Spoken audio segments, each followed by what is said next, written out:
The Jungle Snail Brewery sits far from the edges of civilization. Out in the wilderness, the monks there work tirelessly to provide the local towns and villages and the distant cities with some of the finest ale in the land. But something strange is going on. People, couriers have gone missing, and the quality of the ale itself has, for the first time in centuries, started to decline. You and your fellow adventurers have been sent into the jungle in order to investigate, in order to check up on the brewery to see exactly what's going on, and if there are any problems, to deal with them. But what is the party going to find in the middle of nowhere? And what is going on with this brewery? What has changed? And what secrets does it hold? I'm going to give you a bit of a behind the scenes look into how I design some of my one shots, some of my encounters. And I'm really quite proud of this one because it very cleanly demonstrates something that I call the Mystery Lasagna Technique, which is pretty different from many other encounter designs. Uh, a lot of dungeon masters do something that's similar to this, but it's very different from, say, the 5 room dungeon method. It's a pretty cool process, and it's a way of coming up with like a very simple idea and using it to create a complicated, interesting mystery, which can be almost as surprising to you, the dungeon master, as it is to the players trying to solve it. Now, this does contain spoilers for my Trail of the Snail one shot, and if you haven't played that and you would like to, then check away from this video. But if you're still here, let's take a peek behind the scenes as to how I go about creating something like this.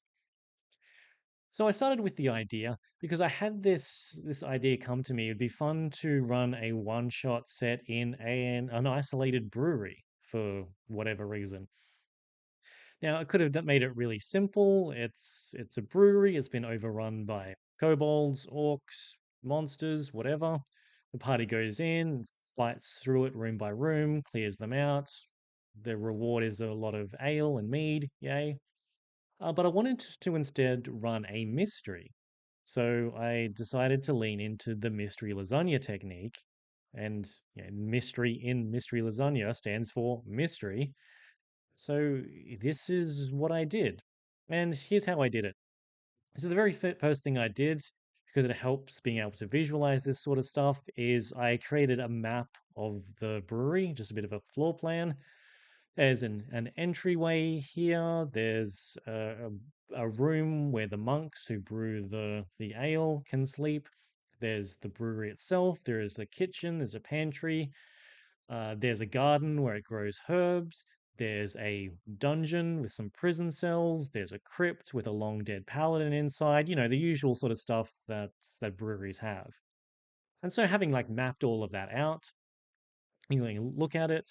When I put the roof back on the map, I noticed that if you squint a lot, it sort of looks a little bit like a snail. So that's where the name came from, the jungle snail. Now, I did create this map in Dungeon Alchemist. They're not the sponsors of this, but I like it as a tool. It's makes some pretty good maps quickly and easily with it. So with this as the starting point, what's the mystery? What's the problem? Why is this an encounter, and why is this a mystery as opposed to just being a location in the world? Well, a lasagna has layers.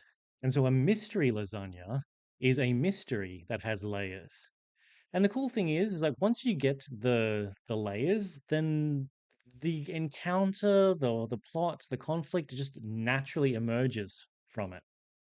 And so what are the layers to this mystery? Well, each layer is a faction. And like a lasagna doesn't have pasta sheets over there and the creme fraiche over there, it's all mashed together. It's all like laid in the one spot. In the same way, there are 4 factions and they're all layered on top of each other. So one faction is, of course, the monks who run this brewery, and they've been this order of monks have been running this brewery for centuries, and throughout that entire time, the quality of the ale has been impeccable. And it's whatever is happening now in order for the quality to drop is unusual. It's unusual enough for investors to hire hire the party to go in and check it out. And so the party does so. They arrive at the brewery, at the monastery, and they're welcomed by a monk wearing uh, monk clothes, robes, tunic, that sort of stuff. And there are about a dozen of these monks at the brewery. Each one has a name like stitched into their clothing. So each one is has like custom made clothing for them. And pretty quickly, the party is going to notice some odd things. One being that the monks, the behavior is unusual. They're a bit paranoid, maybe, or they're a bit resentful of the party for coming around and traipsing through their stuff. Perceptive adventurers might notice that the clothes don't seem to fit quite like they should. And that's even before you get into the weirdness of the brewery itself. Like, what sort of brewery has a dungeon with prisoners? And what sort of brewery has a crypt? Well, that's pretty easy to answer to answer those questions. The crypt is where the founder of the brewery rests. They were a legendary paladin, a mighty hero again in the fight against evil, and his body is here. And part of the monk's duty is to protect and preserve the remains of this body. So they do that through various cleansing rituals, purification rituals, anti necromancy rituals, that sort of stuff. But there's also the dungeon, which is an odd thing for a brewery to have. If the party notices that there is a dungeon filled with prisoners, I'm sure they're going to be curious about that. The monks explain that the suffering of evil people is a powerful alchemical ingredient. And so the monks occasionally will kidnap someone who's very evil, like one of these like bandits who's pillaging the countryside for fun and profit, like a real nasty piece of work, a warlord, serial killers maybe. And so they capture these people, put them into the cells, and then occasionally induce suffering in order to extract some alchemical essence, which is a potent ingredient in this ale. Again, perceptive adventurers might find it rather odd that the prisoners, if they're able to gain access to them, for one thing, they seem rather calm, rather reserved for such violent criminals. And for another, none of them have any memories. As far as they are aware, they woke up inside these cells at one point, and they're assured that they're bad people, but they can't remember any of the things that they've supposedly done. Now, this twist is not the most dramatic twist of all time. Many parties will figure this out pretty quickly, but the monks, the supposed monks, are actually the prisoners who have escaped. Were able to either trick the monks into drinking some potions that wiped their memory, or they overpowered them, force fed them. And so the people in the cells are actually the monks. People running around with the robes and the tunics are actually the prisoners. And so this is why the ale is tasting a bit off. Like for one thing, it lacks the alchemical ingredient of the suffering of evil people. Because I'm sure the prisoners are inducing suffering to the monks in order for revenge, but the monks aren't evil. I mean, you could argue that what they're doing isn't great, but it's a difference between holding like a bandit prisoner versus destroying an entire village just to get some loot. And so we have here two factions. There's the original monks, and then there are these prisoners. This is two layers to the mystery. And to add to this, to add even more clues, because you can never have too many clues in a mystery, the prisoners are doing a pretty bad job of pretending to be the monks. Like at first glance, like sure they're doing okay. They're brewing all of the things that they need to brew. They're doing the various rituals and stuff, but they don't know all of the ingredients. They don't know all of the cooking techniques. They don't know all of the cleansing rituals to keep the crypt purified. And so they're just doing their best to fake it till they make it. The monks, they would very much like to reclaim the brewery if they had any memory that that was a thing. So they're a group of confused, probably pretty capable in a fight, given that they're monks, confused, directionless. They don't have any weapons, but again, being monks, they are weapons. And so there's a bit of a conflict here, but the former prisoners, and now these fake monks, have the upper hand. But there's more to it than just these two groups, because a lasagna with two layers is not a very good lasagna. The monks also had some sort of arrangement with the local dryad, a dryad of the jungle just outside the brewery.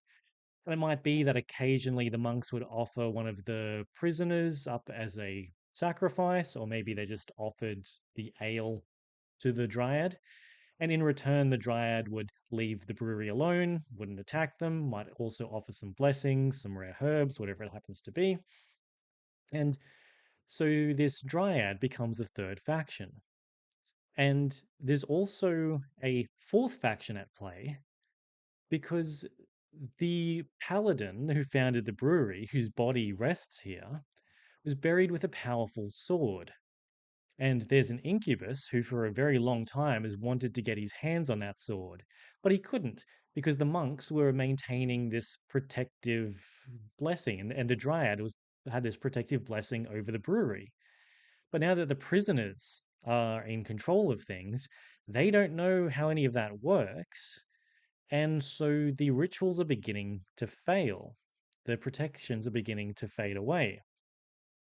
And so you have these four competing factions, each with their own agendas, and they're all in the same space, all tripping over each other. So you have the real monks now locked away, you've got the prisoners now roaming the halls, you have the dryad, and you have the incubus. And into this mess strolls the adventurers. And so, what happens when the adventurers arrive? Well, they're met by the prisoners pretending to be monks and they're showed around. But then what happens? Well, anything can happen at that point. For example, the adventurers might be really curious about the garden where the herbs are growing, because these are going to be some rare herbs. And if the recipe for the ale has changed, that might be a good place to start looking. But I imagine other groups are going to be really curious about the crypt. And so if they start poking around the crypt, well, maybe the incubus, who of course is disguised as one of the monks, is going to be giving them helpful suggestions. Like maybe they should try to get into the sarcophagus. Maybe the problem is in the rituals that are supposedly protecting this room. The incubus is going to want to use the party as a way to further weaken the protections on this room. And if the party is tricked into helping them, then that's going to lead to stuff. If the party figures out that this monk is not only not what he seems, but he's also not what he seems after they figure that out. Because it's a mystery within a mystery. One of the monks is an incubus pretending to be a prisoner, pretending to be a monk. So there's going to be all sorts of drama that could potentially come out of that. including like what happens if the other prisoners figure out that this fellow prisoner is actually an evil demon who's trying to destroy everything. So that could be kind of interesting. If the party instead focuses on the dungeon and the cells, then they're going to have a little bit of an investigation to figure out exactly what's going on. Because even if they figure out that the monks aren't what they seem and these prisoners seem a bit stoic and professional and disciplined for murderous thugs, why do none of them have any of their memories? That's going to be a bit of an odd thing. And that might take them some time to figure out. Do they trust these prisoners? Do they trust the monks? Do they trust both? Do they trust neither? While this is happening, the prisoners roaming the halls, they might try to uh, trick the party into leaving. They might try to assassinate them. They might try to feed them poisons or the memory wiping potion, because clearly one of these prisoners is a good alchemist. There's all sorts of things that can come out of that. The these prisoners are not brewing the ale properly, so at any point something could happen with that. One of the kegs could explode. One of the kegs could be filled with, instead of ale, some hostile ooze, because the prisoners forgot one key ingredient or one part of the rituals. And so while all of this is happening, like the prisoners are fighting and conflicting with the monks, and also conflicting with the incubus, and the party's just in this mix, just reacting to all of this. The dryad might get frustrated that the monks are no longer living up to their part of the arrangement, and so seeks for the jungle to reclaim the brewery. So they attack with plants, or they attack with monsters, or they just wander in and start blasting spells. And any of this can happen at any time to any degree of like emphasis or importance. If the party is being really methodical and talking with all of the monks, there's going to be a lot more sort of intrigue. Going to be a lot more piecing together the inconsistencies of the stories. There's going to be suspicious of how one of these supposed monks keeps trying to get them to drink some of the ale, which contains like a potion that they've brewed. Going to be suspicious how one of the monks is really keen, for whatever reason, to get into the crypt. And if they're keen to get into the crypt, well, they've been here for their entire life. Why haven't they gotten to the crypt before? It's because they're secretly the incubus. And then at any point, things need to be mixed up. If things are getting a bit too calm, if the party is making too much progress, a keg explodes, ooze comes out, or the jungle itself invades and attacks them. This can play out so many different ways, and it can be different each time. The framework is there. There's enough there to be like a solid, interesting mystery. How it plays out is going to be different each time. And given that a one shot like this, I'll run more than once, a bit of variety like that is pretty important. Anyway, I'd love to know what your thoughts are on this. Is this something that you can see yourself running? Do you design encounters like this in a similar way, different? Let me know.